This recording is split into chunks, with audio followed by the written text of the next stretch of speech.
You can't outthink your way out of anxiety. I don't care who tells you this. I don't care what influencer, even doctor, okay? I don't care who tells you this because you just cannot do it. And to be honest with you, the more that you try to outthink your way out of anxiety, the more that you'll find yourself stuck in anxiety. And, if you're not someone who experiences anxiety, maybe you're watching it for someone else that you love and know, ask them that. They will tell you this. And if you're someone who has struggled with anxiety, you know exactly what I'm talking about. Okay. I have had my fair share of experiences with anxiety and panic attacks. If you're new to this channel, my name is Dr. Bisley Natalie. I'm a cognitive behavioral therapy certified naturopathic doctor, and I teach people how to rewire their brain naturally.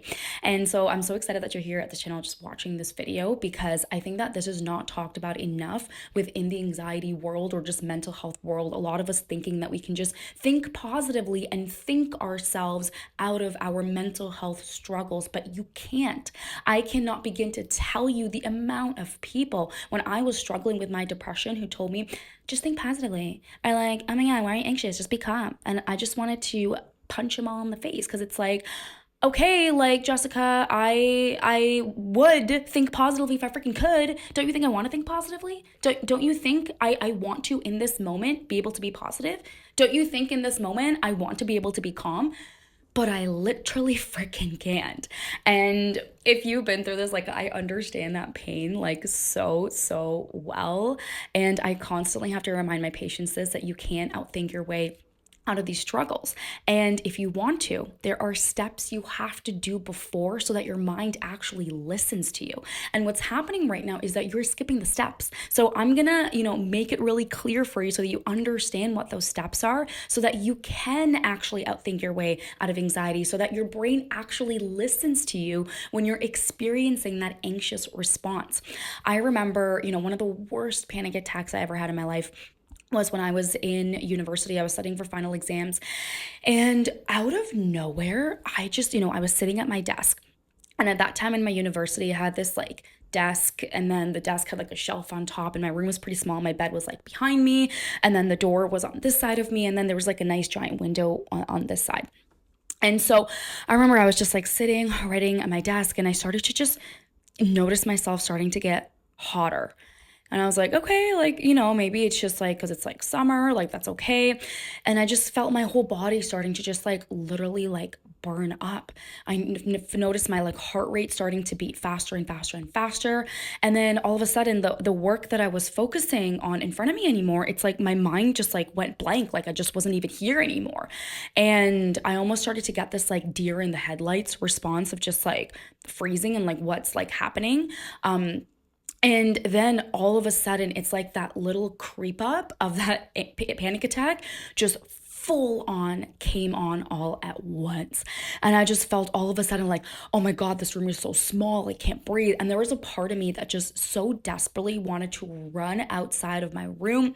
At that time, I was sharing that apartment with two other of my roommates who shared like a room.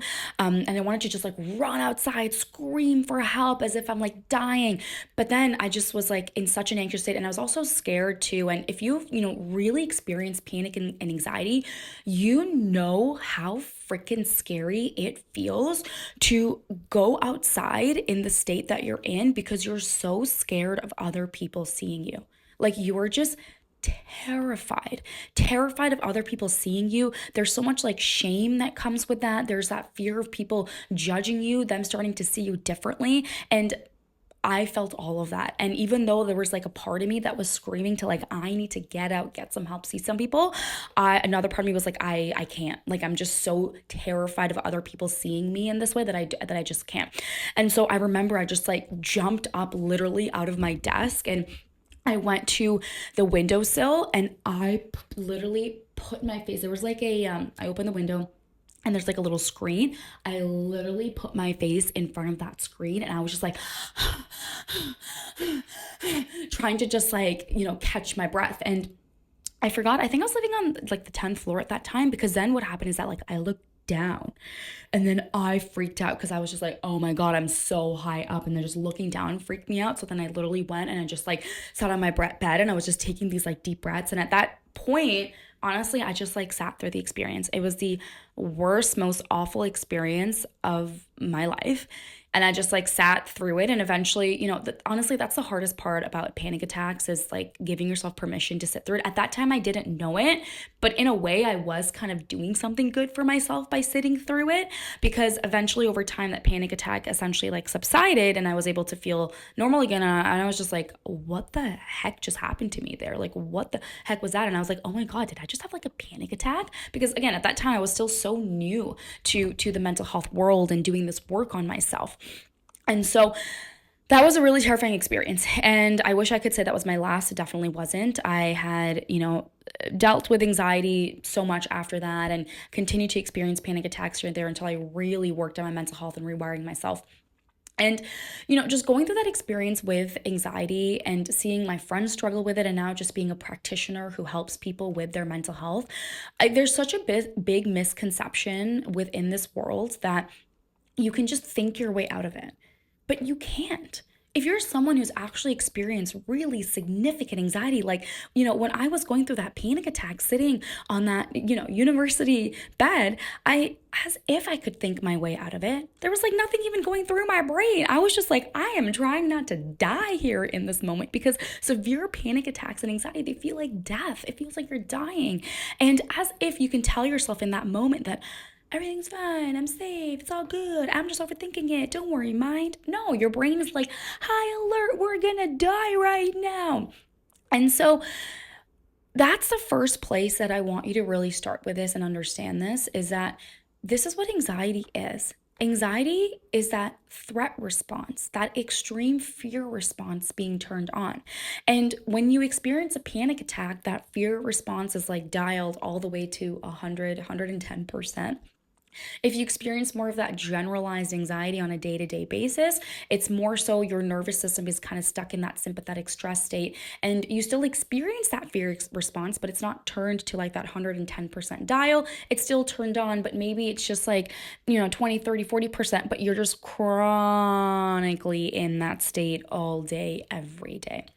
And even in that state, even though it's not 110%, it's still so difficult sometimes to actually be able to think your way out of the anxiety. And that's because your body is stuck in that fear response and that survival state. And when your body's stuck in a survival state, you can't calm yourself down. Your body's consistently looking out for threats. It's consistently on high alert. And when your body's on that high alert state, it's not going to listen to anything that you are trying to tell it. Let's take this one step further and deeper so you truly understand what that high alert state is. If you're not familiar with your nervous system, I do so much nervous system regulation work in my practice. I always tell my patients you need to regulate your nervous system first before you rewire. And you're going to get a really deep understanding of why that's important. And when you understand this regulation piece first, it's going to become so much easier for you to be able to think your way out of your mental health struggles, because your body isn't chronically stuck in that fight or flight state. And so when you look at your nervous system states, you have two main nervous system states that I want you to be aware of.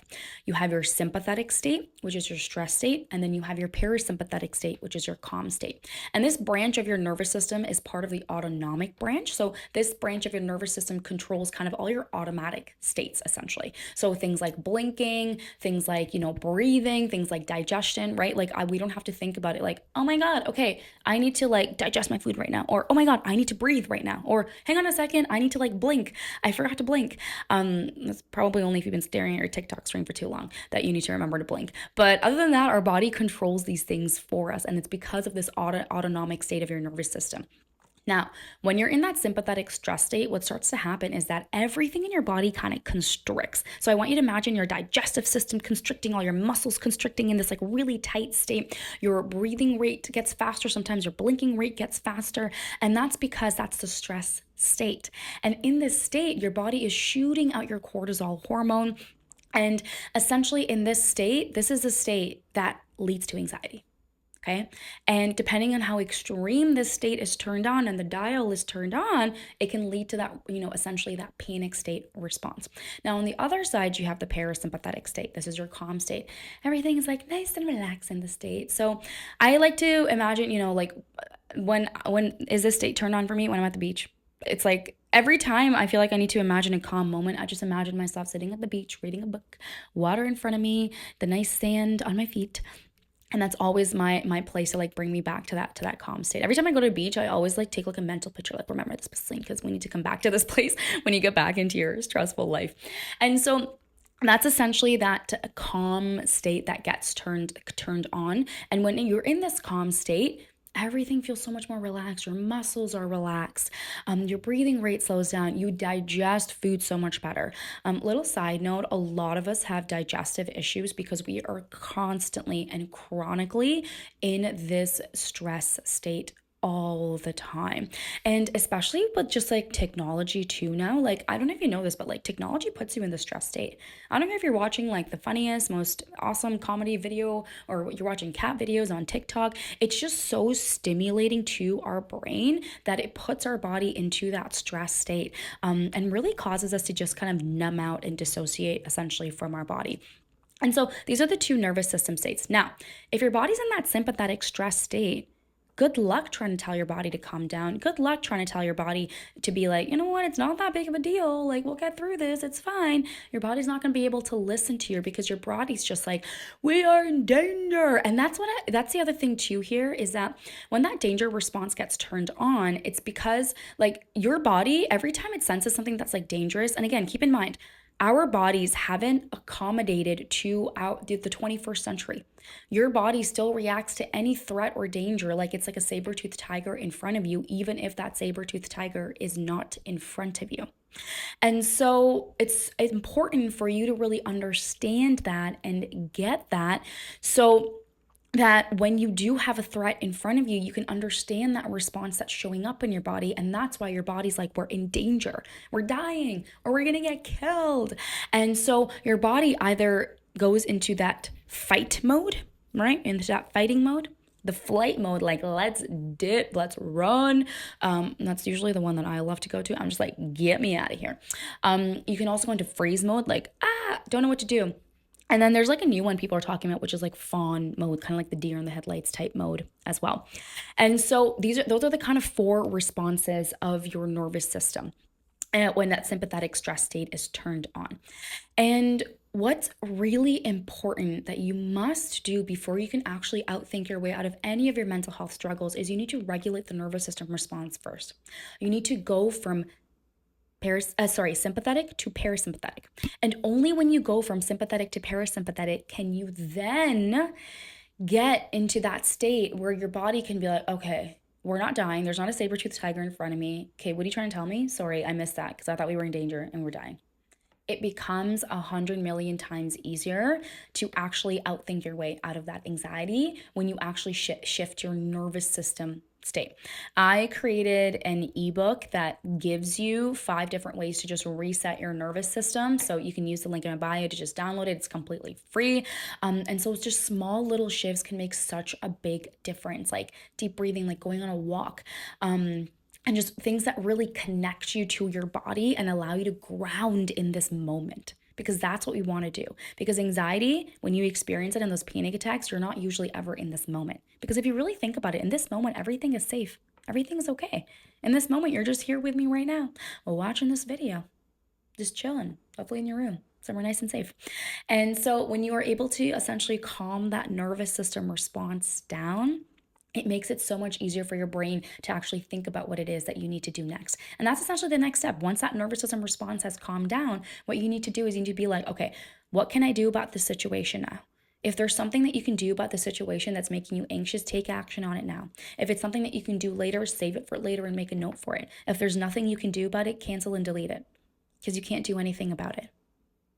And so this is the step to actually being able to outthink your way out of that anxiety. You must regulate that response first. You must ground into your body, give yourself permission to be in this present moment. And the more that you give yourself permission to do that, the easier it becomes to actually outthink your way out of that anxiety so that you can be more positive.